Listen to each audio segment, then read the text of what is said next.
Picture this. A German teenager sitting in a bar with friends gets dared to enter a modeling contest. I went in and I'm like, I showed them what I got, so, and I got it.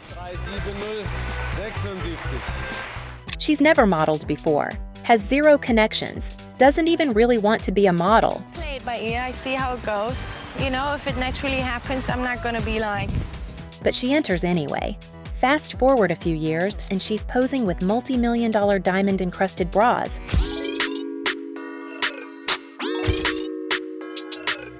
Hosting hit TV shows watched by millions. This is Project Runway. Of course I'm the best. Let's do this. Transforming Halloween into a personal art form. Oh my God!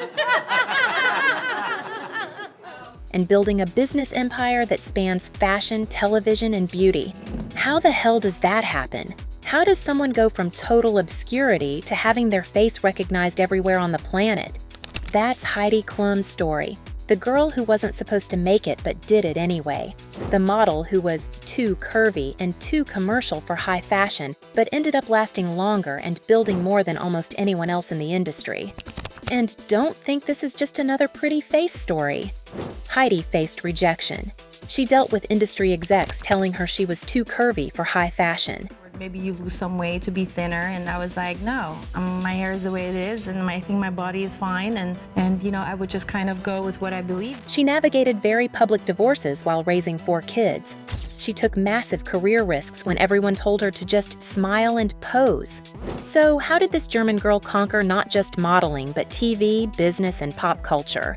What made her different from all the other beautiful women fighting for the same jobs? And how has she managed to stay relevant in an industry that typically discards women after 30? Let's start at the beginning. The year is 1973.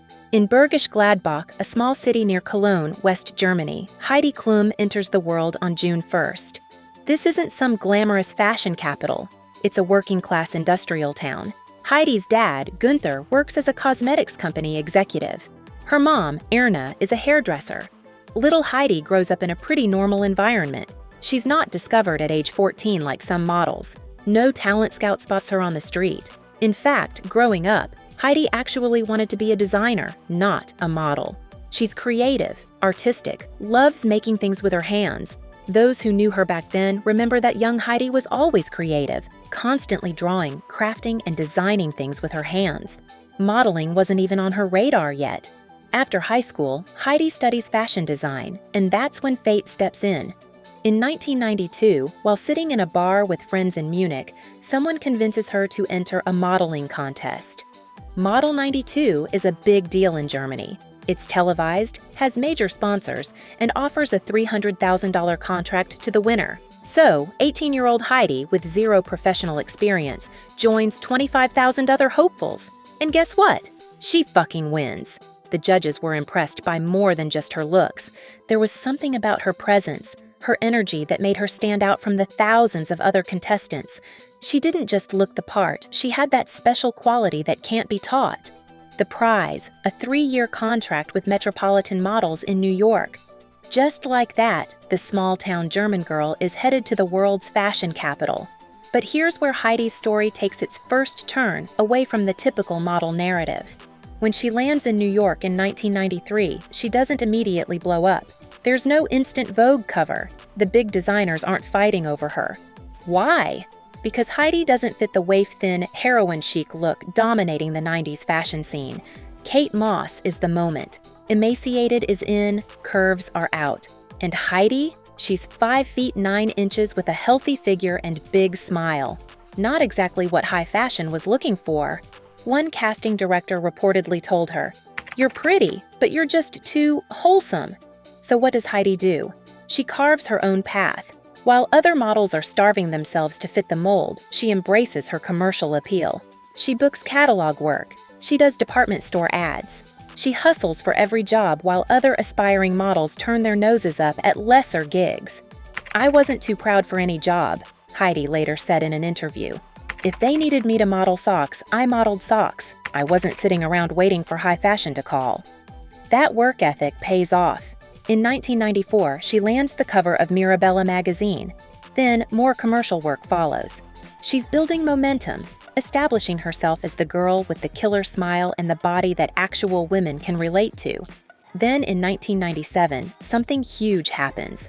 Heidi gets booked for Victoria's Secret, a brand that celebrates curves and sex appeal rather than hiding them. It's a perfect match. Victoria's Secret needs models who exude confidence and sensuality, and Heidi delivers in spades. But the real breakthrough comes in 1998 when Sports Illustrated puts her on the cover of their swimsuit issue. Overnight, Heidi Klum becomes a household name in America. She's not just another pretty face. She's a bombshell, a personality, someone who jumps off the page. That same year, Victoria's Secret makes her an official angel. She becomes one of the first German models to earn those coveted wings. From 1998 to 2010, she becomes one of the brand's most recognizable faces. The pinnacle? Being chosen to model the Victoria's Secret fantasy bra, not once, not twice, but 3 times.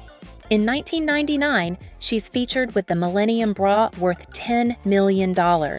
In 2001, it's the $12.5 million Heavenly Star bra. And in 2003, she models the very sexy Fantasy bra. These multi-million-dollar creations weren't just runway pieces. They were major PR events, with Heidi doing photo shoots and promotional appearances that generated massive buzz. Just pause and think about that. This woman is posing for photographs wearing bras that cost more than most people's entire neighborhoods. But here's what makes Heidi different. She's smart enough to know that modeling careers have expiration dates. While she's at her peak, she's already plotting her next move.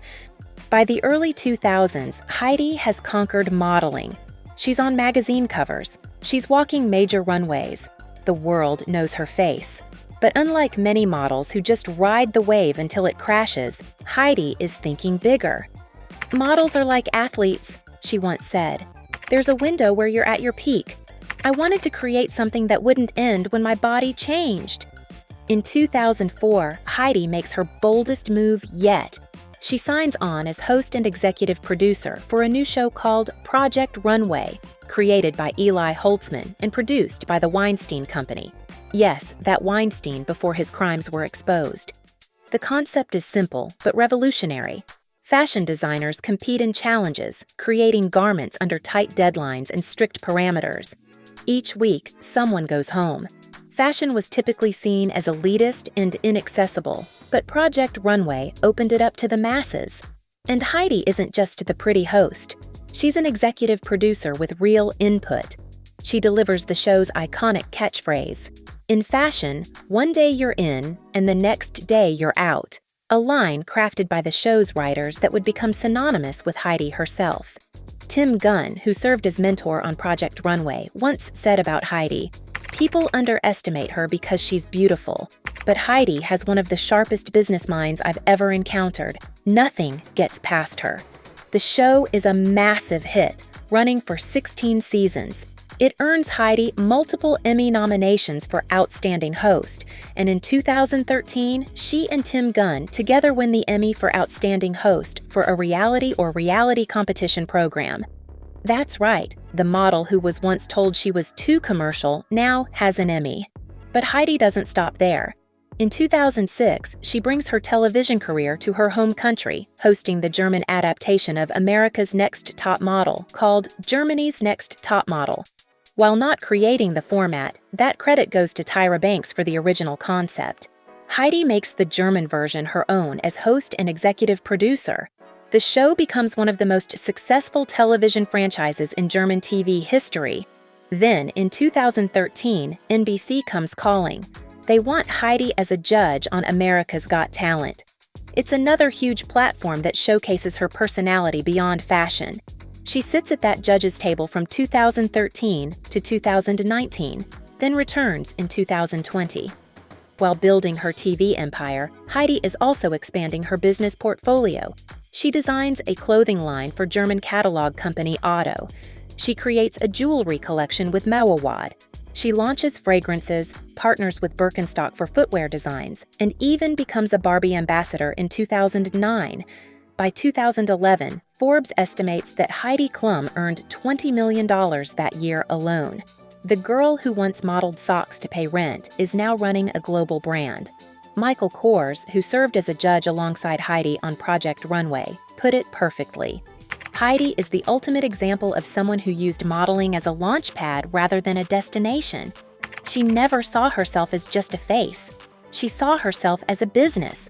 But with all this success in the spotlight, Heidi's personal life was also making headlines, sometimes for better, sometimes for worse. Heidi's love life has been as eventful as her career. In 1997, at the beginning of her rise to fame, she marries hairstylist Rick Pepino. The marriage lasts 5 years, ending in divorce in 2002. Shortly after, she begins dating Italian Formula One manager Flavio Briatore. Heidi becomes pregnant, but the relationship ends before the baby is born. In May 2004, Heidi gives birth to her daughter Lenny. During this time, Heidi meets British singer Seal at a New York hotel lobby. Their connection is immediate and intense. When Lenny is born, Seal is there in the delivery room. He becomes a father figure to Lenny from day one. In December 2004, Seal proposes to Heidi in an igloo he had built on a glacier in Whistler, British Columbia. How's that for romantic? They marry in May 2005 on a beach in Mexico. Over the next few years, Heidi and Seal have 3 children together: Henry in 2005, Johann in 2006, and Lou in 2009. They become known for their annual vow renewal ceremonies, elaborate themed parties where they recommit to each other. This period seems like a fairy tale: the gorgeous model and the soulful singer, the beautiful family, the successful careers. But behind the scenes, things are complicated. Heidi is balancing motherhood with an increasingly demanding career. She's filming multiple TV shows, running businesses, and trying to be present for 4 children. Meanwhile, Seal's music career and touring schedule create additional challenges. In 2012, the fairy tale ends. Heidi and Seal announce their separation. The divorce is finalized in 2014. Heidi remains relatively private about the split, but later hints at challenges. "It's not what I wanted," she told Marie Claire.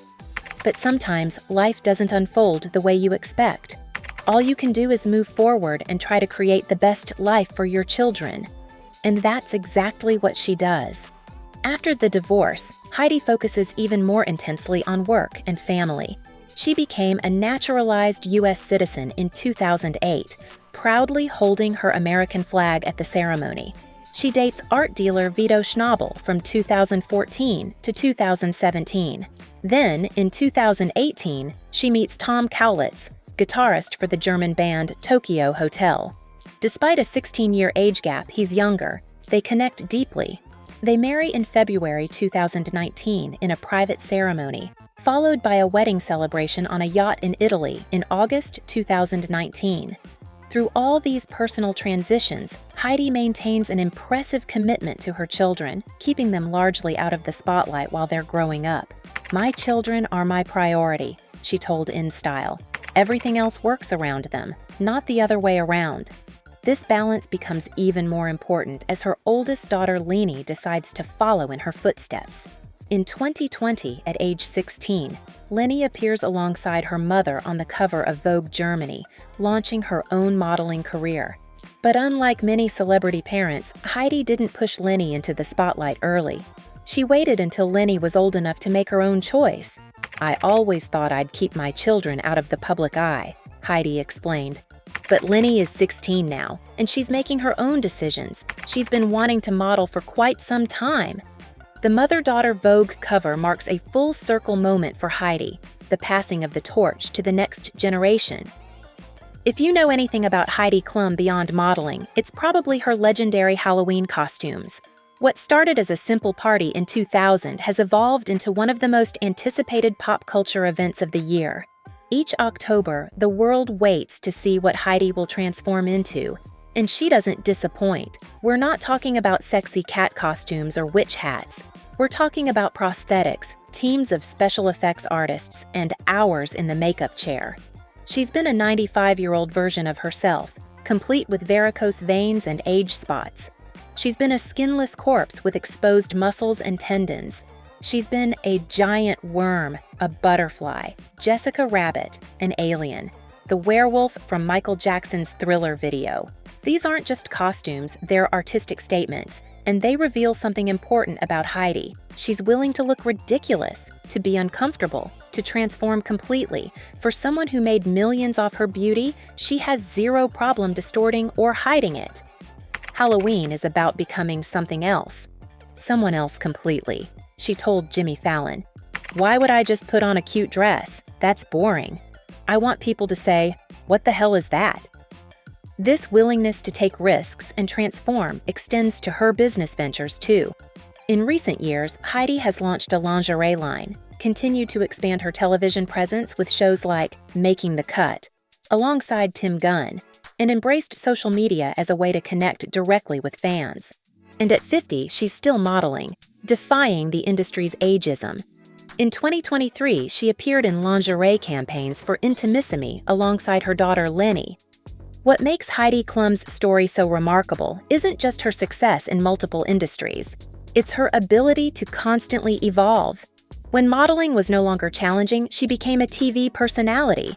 When that wasn't enough, she became a producer. When that platform was established, she expanded into business ventures. "I've never been afraid to try new things," Heidi told Forbes in 2018. "The worst that can happen is failure, and failure teaches you something too." This fearlessness extends to her philanthropic work as well. Beyond the glitz and glamour, Heidi has been involved with UNICEF, the American Red Cross, and the Elizabeth Glaser Pediatric AIDS Foundation. After Hurricane Sandy devastated parts of the East Coast in 2012, Heidi canceled her famous Halloween party and instead focused on relief efforts. For her contributions, she received the Crystal Cross Award from the American Red Cross in 2014.